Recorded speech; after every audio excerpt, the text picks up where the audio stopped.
तो ये कहानी है जब मैं 8th स्टैंडर्ड में था। 8th स्टैंडर्ड में मैंने एक लड़की से उसकी नोटबुक मांगी, मुझे नहीं दिया।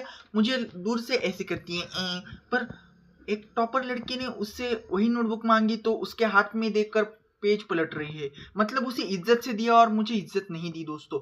तो कहानी शिफ्ट होती है 10th स्टैंडर्ड में। 10th स्टैंडर्ड में मैंने उस लड़के को याद दिलाया ऐसा ऐसा हुआ था। तो उसने धीरे आवाज में बोला, इजात माजात फर्क है ना, मतलब तेरे में और मुझ में फर्क है ना। तो उसमें और मुझ में क्या फर्क था ये मैं आपको आगे बताऊंगा दोस्तों। लेकिन मैं आपको एक स्टोरी सुनाऊंगा। एक बार गौतम बुद्ध को एक आदमी बहुत गालियां दे रहा था दोस्तों। वो दिन ब दिन गालियां बढ़ाते ही जा रहा था। तो उनके जो लोग थे वो कहते थे कि अगर आपको ज्यादा तकलीफ हो रही है तो इस आदमी का ठिकाना कर दे। तो गौतम बुद्ध कहते हैं कि अगर तुम किसी को चिट्ठी भेजते हो और उसने चिट्ठी नहीं ली, भेज जिसको भेजिए, तो उस चिट्ठी का क्या होगा? जाहिर सी बात है वो तुम्हारे पास आएगी। इसी तरह में किसी का कितना लेना है वो हमारे हाथ में है दोस्तों।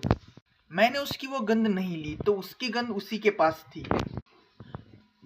तो रहा बात फर्क की, तो उसकी 3-3 साल की फीस पेंडिंग थी दोस्तों। और मैं जब किसी भी नई क्लास में जाता था तो मेरी पूरी साल की फीस मेरे पिताजी एडवांस में भरते थे दोस्तों।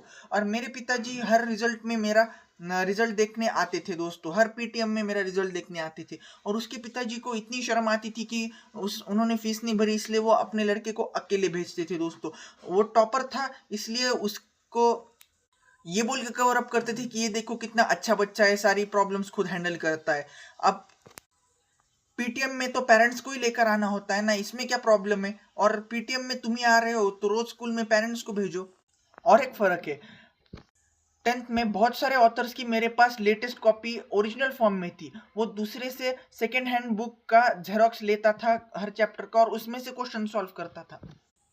वो 10-10 रुपए के जो पेज होते हैं ना, उसके 4 टुकड़े करके बेचता था और 2-2 रुपए मुझसे मांगता था दोस्तों।